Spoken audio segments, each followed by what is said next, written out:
네, 어제 그동안 공개되지 않았던 재판거래 의혹 문건 200건 가까이가요, 추가로 나왔습니다. 관련된 내용도 정말 많은데요. 우선은 먼저 양승태 대법원이 상고법원을 추진하면서 박근혜 정부가 마음에 들어 할 만한 제안을 한 것들이 나옵니다. 상고법원 구성과 대법원의 상고사건 선정, 그리고 심리 과정에서 청와대가 영향력을 행사할 수 있게 해주겠다라고요, 사법부의 독립을 아예 침해하는 내용들입니다. 문건에는 BH가 원하는 특정 유형 사건을 필수적 대법원 심판 사건으로 추가할 수 있다면서요.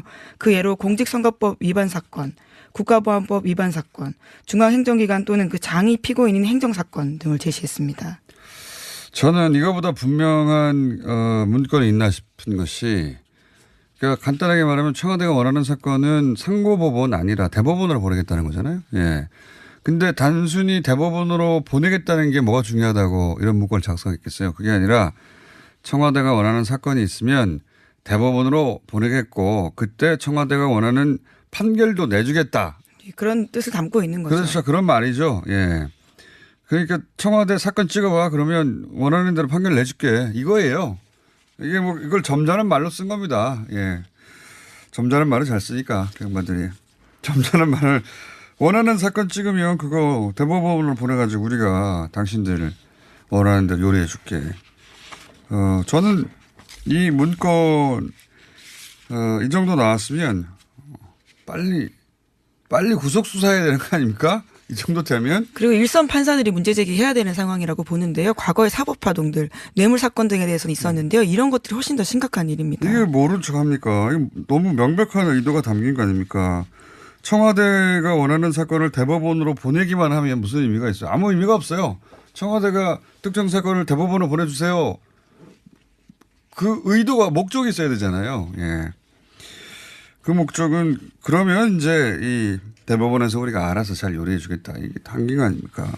이거야말로 거래를 명백히 드러나는 문건이라고 저는 보여지는데 사법부는 아직 공식적으로 일선 판사들은 다 알 거 아닙니까? 예. 이 관련해서는 저희가 이런 문건들의 이름이 또 등장하는, 최근에 저희가 본인 주장에 1호라고 주장하시죠. 1호 주장하는 블랙리스트 1호인지는 모르겠는데 본인이 그렇게 주장하시는 서기호 전 판사 또 문건에 등장해서 이름이, 저희가 3부에 잠시 인터뷰하겠습니다. 자, 다음은요. 네, 또 관련된 소식이 많습니다. 양승태 대법원장 시절 법원 행정처와 조선일보의 특별한 관계도 이번에 공개된 문건 곳곳에 나옵니다. 법원 행정처는 조선일보의 상고법원 홍보를 위한 설문조사와 자담회, 특집기사 등의 게재를 주문하면서 광고비 10억여 원을 집행계획으로 세워놨는데요. 뿐만 아니라 조선일보라는 표현이 들어간, 제목이 들어간 문건만 모두 9건에 달합니다. 짝짝꿍 잘했어요, 보니까. 네. 칼럼, 기고문, 첩보 보고, 홍보 전략, 그리고 방문 설명 자료, 보도 요청 사항, 기사 일정 및 콘텐츠 검토, 이런 것들이 있습니다. 삼성 이재용 부회장 면접을 줬던 정영식 판사 인터뷰도 조선일보에서 했죠. 네, 그렇죠. 사법부 특정 성향 판사들은 조선일보를 아주 사랑합니다. 보니까 사랑하고 서로 뭐 누이 좋고 외부 좋고 하는 거죠. 예. 광고 주고 또 기사 실어주고 그 주고받고 서로 하는 거예요, 보니까. 네, 물론 이와 관련해서 조선일보는요, 입장문을 냈습니다. 법원 행정처 문건은 행정처가 일방적으로 작성한 것이고 자신들과는 무관하다라는 겁니다. 무관하지 않아요. 그때 즈음에 보면 조선일보가 이 상고법원에 대해서 우호적인 기사를 내지 않다가 이 시점부터 상고법원이 필요한 이유 네, 심지어 칼럼도 다 모두 게재되는데요.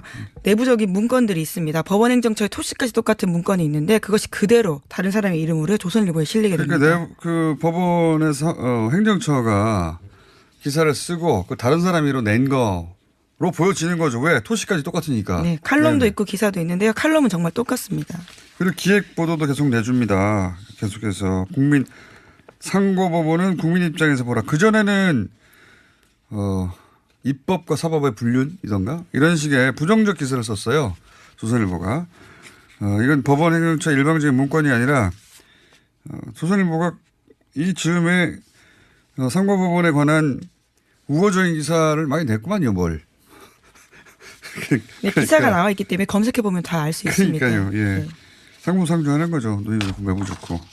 원래 논조를 버리고 기획 기사도 쓰고 하여튼 그랬답니다. 서로들. 예. 짝짝꿍. 다음이요. 예, 또 관련된 문건이 있는데요. 이번에는 한명숙 전 총리 관련된 재판 문건도 있습니다. 그 재판에 대해서 대법원 상고 1년 11개월 만에 유죄 선고가 나왔었는데요. 당시 야당에서 반발이 컸습니다. 야당 탄압 아니냐라는 것들이었는데요. 이에 대한 야당 내부의 개파 분석까지 하면서요. 어떻게 이후를 대응할지에 대한 문건도 있습니다. 어제 전해드린 뉴스 중에 그 박근혜 그 청와대가 원하는 결과인 위안부 판결을 과거사. 예. 위안부 판결을 청와대가 원하는 방향으로 내되 그 대응권도 만들잖아요. 그럴 경우에 이제 비난이 있을 수 있으니까 일본을 강하게 비난하도록 해라. 법정에선 꾸짖는 모습을 보여야 된다라는 건데요. 판결은 청와대가 원하는 판결을 내주고 여론은 또 관리하기 위해서 네, 언론 플레이 하겠다는 건데 이거는 이제 그러면 한명숙 그 재판을 어떻게 하겠다는 문구는 없어요. 근데 그 다음 그런 판결이 났을 때 야당이 반발할 테니 어떻게 대응할 거냐 이런 문건이잖아요. 그러니까 저는 그 이전에 그러면 한명숙 그 전 총리의 판결을 어떻게 할 것이다라는 문건도 있었을 법하다. 네, 그렇죠. 이게 모든 문건이 나온 게 아닙니다. 410건의 문건에 불과하거든요. 왜냐하면 당시에 이제 한명숙 전 총리는 1심 무죄였고 근데 2심이 모두의 예상을 깨고 왜냐하면 1심에서 어제 철저히 사실 논리가 깨졌기 때문에 뭐 2심 무죄를 모두 예상했어요. 근데 2심이 예상을 깨고 2년 실형이 나왔죠. 네, 예. 징역 2년 나왔습니다.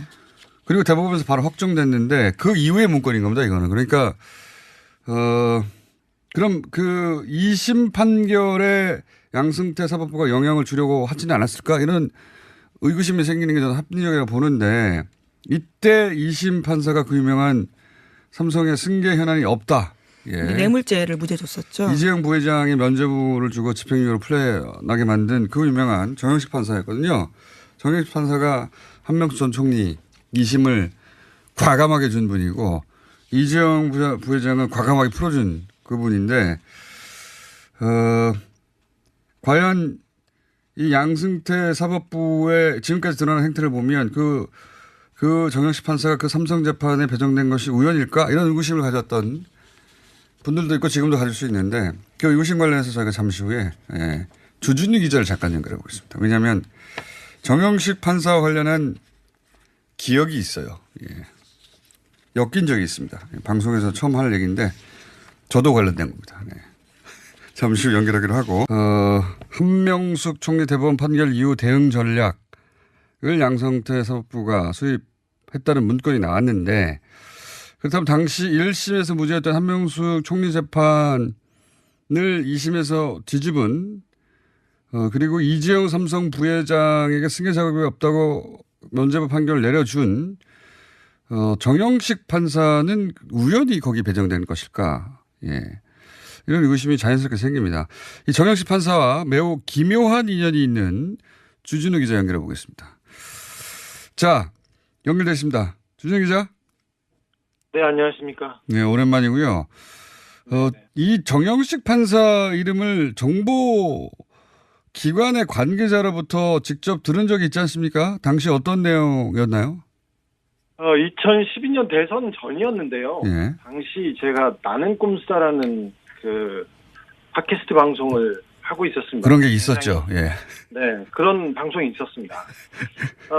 그런데 정보기관 관계자가 예. 와서 너 이렇게 너무 나서는데 예. 이러다가 너 1심에서 불구속 정도 받고 2심에서 예. 정영식 같은 사람이 배정돼가지고 너를 보낸다. 넌 구속된다. 예. 그래서 제가 아니 내가 잘못이 없는데 구속이라고요. 그러면서 그 정영식 판사라는 이름을 또렷하게 기억하고 있습니다. 그러니까요. 그때는 이제 2012년이고 뭐 그때 당시 여러 가지 고소고발을 당하긴 했지만 무슨 건에 대해서 그렇게 말했는지 모르겠어요. 하여튼 까불지 말라는 거 아닙니까? 그죠? 정보기관 네. 관계자. 예. 국정원이겠죠. 네, 예. 제가 재판이 많아가지고요. 예. 재판이 많아서 뭐 10개 이상 재판이 막 굴러가서 판사 이름도 잘 기억하지는 못합니다. 그런데 정영식이라는 이름은 또렷하게 기억하고 그러니까요. 왜냐하면 정영식 판사 같은 사람 보내가지고 자꾸 까불면 보내버리겠다. 2심에서. 이런 얘기를 들었기 때문에 이름을 기억하는 건데 그 이후에 그런 말을 듣고 나서 정영식 판사하고 어떤 인연으로 이어지죠? 박근혜 정부 들어서요. 예. 오촌 살인 사건 재판을 받게 되는데요. 그 검찰에서 구속영장을 쳤는데 제가 천신만고 끝에 영장이 기각돼서 살아남았고 1심에서도 겨우겨우 무죄를 받았습니다. 네. 그런데 2심 판사가 배정됐는데요. 재판부가 배정됐는데 거기에 딱 하니 정영식 판사가 버티고 있었습니다. 그래서 제가 너무 놀랐고요. 너무 무서웠어요. 그래서 이 정영식 판사를 알아보는데 정영식 판사가 다른 재판도 맡고 있었습니다. 예. 바로 한명숙 전 총리 재판을 동시에 맡고 있었어요. 그러니까. 그래서 그 정보기관 관계자가 한 말이 이런 거였구나 그런 생각이 저는 들었습니다. 그러니까 말이죠. 저도 같은 재판을 받았는데 2심 재판부 배정됐는데 이름이 그때 말했던 바로 그 정영식 판사가 딱 등장하자마자 깜짝 놀란 거 아니겠습니까 그때. 예. 네네. 그리고 한명숙 전 총리 재판도 그때 동시에 맡았던 것이고 그래서 그런 사실을 한명숙 전 총리에게 당시에 전달을 하지 않았나요? 네, 바로 말했죠. 한 총리께서 재판받느라고 얼마나 고생하냐고 얘기해가지고 그런 소리 할 때가 아니라고 예. 제가 쫓아가서 얘기를 했죠. 그래서 한 총리는 근데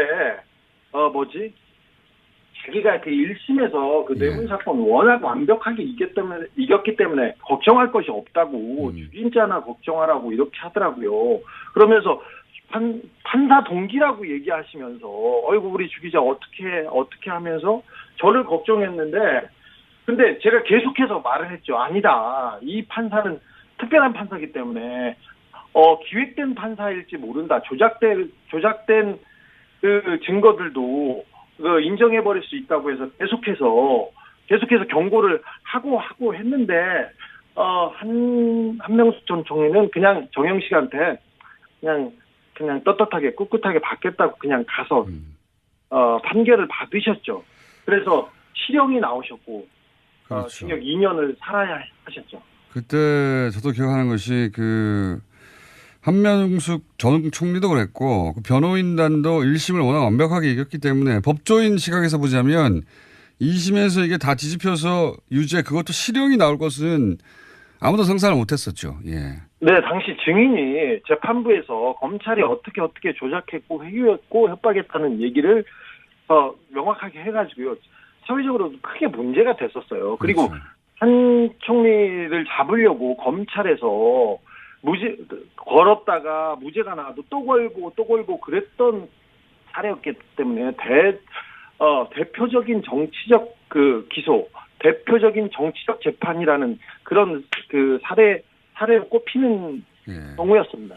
근데 이제 그 정영식 판사가 와서 이제 2심에서 유죄로 뒤집었고 그래서 한명숙 총리는 이 재판부를 피해야 된다는 조언을 받아들이지 않고 결국은 이제 실형을 살게 되신 거고 그러면 주진우 기자 본인은 어떻게 했습니까? 여기 얘기해도 되나요? 그거? 여보세요? 얘기해도 되나요? 그거? 사실 1분만 얘기하세요 그럼. 네. 정영식 판사는 저는 그런 판사라고 생각했기 때문에. 네. 아니 정보기관으로부터 몇 년 전에 직접 들었으니까 이름을. 네, 들었고요. 그리고 제가 그래서 그분 행적을 이렇게 취재를 했더니 명확하게 정권을 위해서 법이 아니라 정권을 위해서 권력을 위해서 판결을 내린다는 심증이 들었어요. 그래서 취재해서 저는 어느 정도 확신이 있었기 때문에 재판기를 미루고 출장을 그 재판에 잡아서 해외 출장을 갑자기 가거나 아니면 지방으로 그럼 안 되는데. 네, 미뤘죠. 그래서 그 재판부가 바뀔 때까지 그 정기 인사로 바뀔 때까지 그렇게 해서 좀 지연 작전을 썼었죠. 그러니까 실제 해외 취재가 많았겠죠. 예. 취재 많습니다. 저는 많았었어요. 많았는데 그 취재를 굳이 미루지 않고 그대로 다 한 거 아니겠습니까? 네. 그때는 해외 취재 지방 출장 열심히 했습니다. 근데 이제 결론적으로 그럼 정영식 판사를 그 몇 년 전에 그 정보기관 관계자가 와서 까불면 정영식 판사 같은 사람 보낸다고 그렇게 협박을 해서 기억하고 있었는데 실제로 2심에 재판부에 등장해서 깜짝 놀랐는데 그 재판이 박근혜 오촌 살인 사건 재판이었지 않습니까? 그 재판에 네네, 그렇습니다. 정영식 판사를 일부러 배정했다고 지금은 생각하십니까? 명확하게 일부러 배정했다 이렇게 제가 확신할 수는 없습니다만 저는 그렇게 생각합니다. 정영식 판사 같은 사람이 너를 구속시킨다. 2심에서 그것도 기다리고 있다가 네. 그렇게 했는데 저와 그리고 한명숙 전 총리 그리고 다른 사건에서도 이분이 와서 굉장히 그 법적으로 논란이 될 만한 판결을 많이 냈어요. 저는 이게 단순히 우연이라고 생각하지는 않습니다. 아직도 2012년 대선 앞두고 정영식 같은 사람을 배정해서 너를 보내버리겠다. 이 이야기를 또렷하게 기억합니다.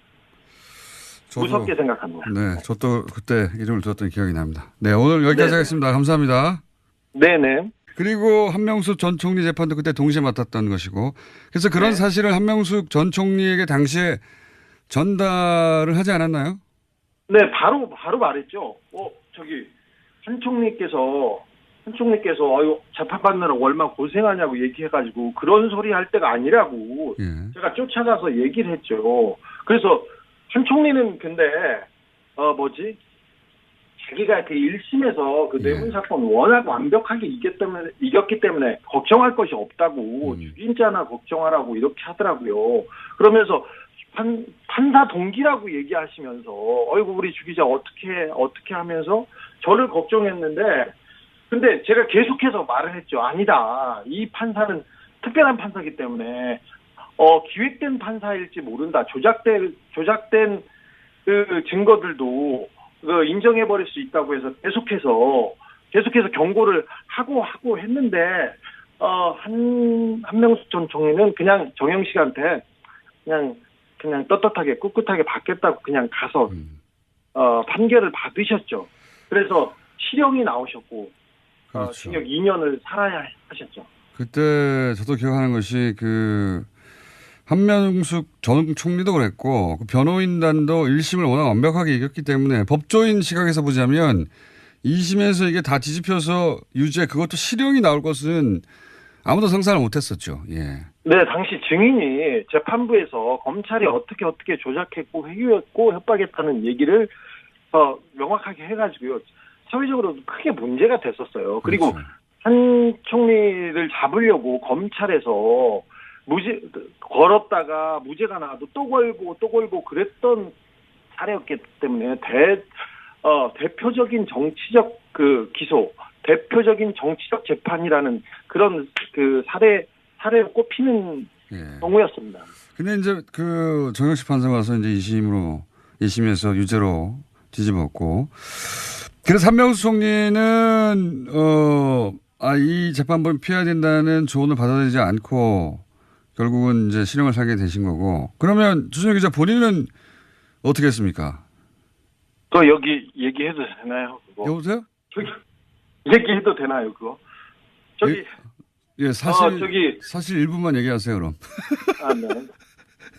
정영식 판사는 저는 그런 판사라고 생각했기 때문에. 네. 아니 정보기관으로부터 몇 년 전에 직접 들었으니까 이름을. 네, 들었고요. 그리고 제가 그래서 그분 행적을 이렇게 네, 어제 그동안 공개되지 않았던 재판 거래 의혹 문건 200건 가까이가요. 추가로 나왔습니다. 관련된 내용도 정말 많은데요. 우선은 먼저 양승태 대법원이 상고법원을 추진하면서 박근혜 정부가 마음에 들어 할 만한 제안을 한 것들이 나옵니다. 상고법원 구성과 대법원의 상고사건 선정 그리고 심리 과정에서 청와대가 영향력을 행사할 수 있게 해주겠다라고요. 사법부의 독립을 아예 침해하는 내용들입니다. 문건에는 BH가 원하는 특정 유형 사건을 필수적 대법원 심판 사건으로 추가할 수 있다면서요. 그 예로 공직선거법 위반 사건, 국가보안법 위반 사건, 중앙행정기관 또는 그 장이 피고인인 행정사건 등을 제시했습니다. 저는 이거보다 분명한 문건이 있나 싶은 것이 그러니까 간단하게 말하면 청와대가 원하는 사건은 상고법원 아니라 대법원으로 보내겠다는 거잖아요. 예. 근데 단순히 대법원으로 보내겠다는 게 뭐가 중요하다고 이런 문건을 작성했겠어요. 그게 아니라 청와대가 원하는 사건이 있으면 대법원으로 보내겠고 그때 청와대가 원하는 판결도 내주겠다. 그런 뜻을 담고 있는 거죠. 그렇죠. 그런 말이죠. 예.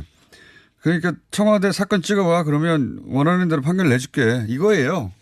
이게 이걸 점잖은 말로 쓴 겁니다. 예. 점잖은 말을 잘 쓰니까 그 양반들이. 점잖은 말을 원하는 사건 찍으면 그거 대법원으로 보내가지고 우리가 당신들 원하는 대로 요리해 줄게. 저는 이 문건, 이 정도 나왔으면 빨리 구속수사해야 되는 거 아닙니까? 이 정도 되면. 그리고 일선 판사들이 문제 제기해야 되는 상황이라고 보는데요. 과거의 사법파동들, 뇌물 사건 등에 대해서는 있었는데요. 이런 것들이 훨씬 더 심각한 일입니다. 이게 모른 척 합니까? 이게 너무 명백한 의도가 담긴 거 아닙니까?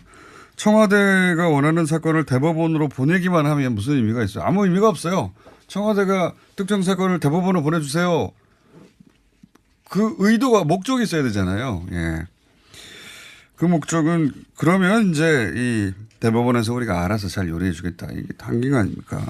이거야말로 거래를 명백히 드러나는 문건이라고 저는 보여지는데 사법부는 아직 공식적으로 일선 판사들은 다 알 거 아닙니까? 예. 이 관련해서는 저희가 이런 문건들의 이름이 또 등장하는 최근에 저희가 본인 주장에 1호라고 주장하시죠. 1호 주장하는 블랙리스트. 블랙리스트 이런지는 모르겠는데 본인이 그렇게 주장하시는 서기호 전 판사 또 문건에 등장해서 이름이 저희가 3부에 잠시 인터뷰하겠습니다. 자, 다음은요. 네, 또 관련된 소식이 많습니다. 양승태 대법원장 시절 법원 행정처와 조선일보의 특별한 관계도 이번에 공개된 문건 곳곳에 나옵니다. 법원 행정처는 조선일보의 상고법원 홍보를 위한 설문조사와 자담회, 특집기사 등의 게재를 주문하면서 광고비 10억여 원을 집행계획으로 세워놨는데요. 뿐만 아니라 조선일보라는 표현이 들어간 제목이 들어간 문건만 모두 9건에 달합니다. 짝짝꿍 잘했어요, 보니까. 네. 칼럼, 기고문, 첩보 보고, 홍보 전략, 그리고 방문 설명 자료, 보도 요청 사항, 기사 일정 및 콘텐츠 검토 이런 것들이 있습니다.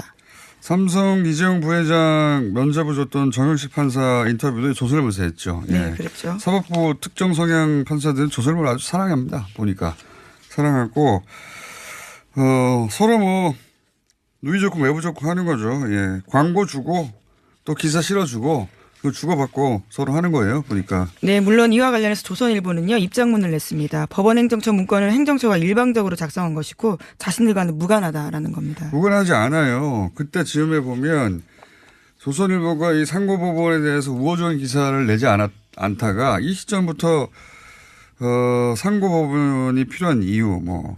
네, 심지어 칼럼도 다 모두 게재되는데요.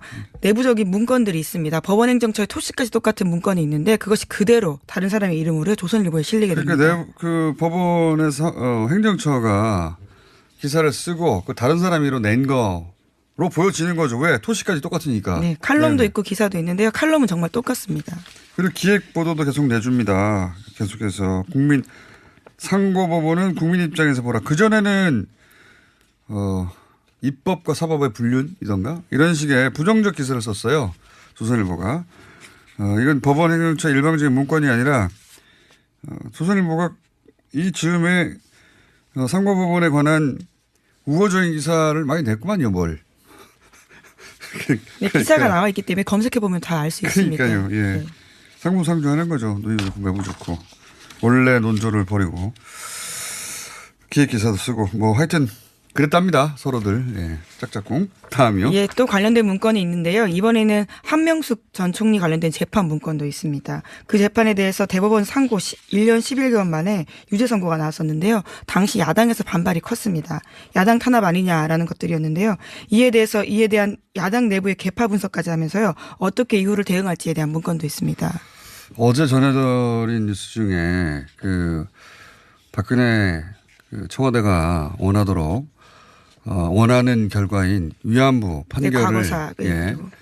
위안부 판결을 청와대가 원하는 방향으로 내되 그 대응권도 만들잖아요. 그럴 경우에 이제 비난이 있을 수 있으니까 일본을 강하게 비난하도록 해라. 법정에선 꾸짖는 모습을 보여야 된다라는 건데요. 판결은 청와대가 원하는 판결을 내주고 여론은 또 관리하기 위해서 네, 언론 플레이 하겠다는 건데 이거는 이제 그러면 한명숙 그 재판을 어떻게 하겠다는 문구는 없어요. 근데 그 다음 그런 판결이 났을 때 야당이 반발할 테니 어떻게 대응할 거냐 이런 문건이잖아요. 그러니까 저는 그 이전에 그러면 한명숙 전 총리의 판결을 어떻게 할 것이다라는 문건도 있었을 하다. 예, 그렇죠. 이게 모든 문건이 나온 게 아닙니다. 410건의 문건에 불과하거든요. 왜냐하면 당시에 이제 한명수 전 총리는 1심 무죄였고, 근데 2심이 모두의 예상을 깨고, 왜냐하면 1심에서 어제 철저히 사실 논리가 깨졌기 때문에, 뭐 2심 무죄를 모두 예상했어요. 근데 2심이 예상을 깨고 2년 실형이 나왔죠. 네, 예. 징역 2년 나왔습니다. 그리고 대법원에서 바로 확정됐는데 그 이후의 문건인 겁니다. 이거는. 그러니까, 그럼 그 2심 판결에 양승태 사법부가 영향을 주려고 하지는 않았을까? 이런 의구심이 생기는 게 저는 합리적이라고 보는데 이때 2심 판사가 그 유명한 삼성의 승계 현안이 없다. 예. 뇌물죄를 무죄 줬었죠. 이재용 부회장이 면죄부를 주고 집행유예로 풀려나게 만든 그 유명한 정영식 판사였거든요. 정영식 판사가 한명수 전 총리 2심을 과감하게 준 분이고 이재용 부회장은 과감하게 풀어준 그분인데 과연 이 양승태 사법부의 지금까지 드러난 행태를 보면 그 정영식 판사가 그 삼성 재판에 배정된 것이 우연일까? 이런 의구심을 가졌던 분들도 있고 지금도 가질 수 있는데 그 의구심 관련해서 저희가 잠시 후에 주준희 기자를 잠깐 연결해 보겠습니다. 왜냐하면 정영식 판사와 관련한 기억이 있어요. 예. 엮인 적이 있습니다. 방송에서 처음 할 얘기인데 저도 관련된 겁니다. 네. 잠시 후 연결하기로 하고 한명숙 총리 대법원 판결 이후 대응 전략을 양승태 사법부가 수립했다는 문건이 나왔는데 그렇다면 당시 1심에서 무죄였던 한명숙 총리 재판을 2심에서 뒤집은 그리고 이재용 삼성 부회장에게 승계 작업이 없다고 면죄부 판결을 내려준 정영식 판사는 우연히 거기 배정된 것일까? 예. 이런 의구심이 자연스럽게 생깁니다. 이 정영식 판사와 매우 기묘한 인연이 있는 주진우 기자 연결해 보겠습니다. 자, 연결됐습니다. 주진우 기자. 네, 안녕하십니까. 네, 오랜만이고요. 이 정영식 판사 이름을 정보 기관의 관계자로부터 직접 들은 적이 있지 않습니까? 당시 어떤 내용이었나요? 2012년 대선 전이었는데요. 예. 당시 제가 나는 꿈수다라는 그 팟캐스트 방송을 하고 있었습니다. 그런 게 있었죠. 예. 네, 그런 방송이 있었습니다. 그런데 저기 정보기관 관계자가 예. 와서 너 이렇게 너무 나서는데 예. 이러다가 너 1심에서 불구속 정도 받고 2심에서 예. 정영식 같은 사람이 배정돼 가지고 너를 보낸다. 넌 구속된다. 예. 그래서 제가 아니 내가 잘못이 없는데 구속이라고요. 그러면서 그 정영식 판사라는 이름을 또렷하게 기억하고 있습니다. 그러니까요. 그때는 이제 2012년이고 뭐 그때 당시 여러 가지 고소고발을 당하긴 했지만 무슨 건에 대해서 그렇게 말했는지 모르겠어요. 하여튼 까불지 말라는 거 아닙니까? 그죠? 정보기관 관계자. 예. 국정원이겠죠. 네, 예. 제가 재판이 많아가지고요. 예. 재판이 많아서 뭐 10개 이상 재판이 막 굴러가서 판사 이름도 잘 기억하지는 못합니다. 그런데 정영식이라는 이름은 또렷하게 기억하고 그러니까요. 왜냐하면 정영식 판사 같은 사람 보내가지고 자꾸 까불면 보내버리겠다. 2심에서. 이런 얘기를 들었기 때문에 이름을 기억하는 건데 그 이후에 그런 말을 듣고 나서 정영식 판사하고 어떤 인연으로 이어지죠? 박근혜 정부 들어서요. 예. 오촌 살인 사건 재판을 받게 되는데요. 그 검찰에서 구속영장을 쳤는데 제가 천신만고 끝에 영장이 기각돼서 살아남았고 1심에서도 겨우겨우 무죄를 받았습니다. 네. 그런데 2심 판사가 배정됐는데요. 재판부가 배정됐는데 거기에 딱 하니 정영식 판사가 버티고 있었습니다. 그래서 제가 너무 놀랐고요. 너무 무서웠어요.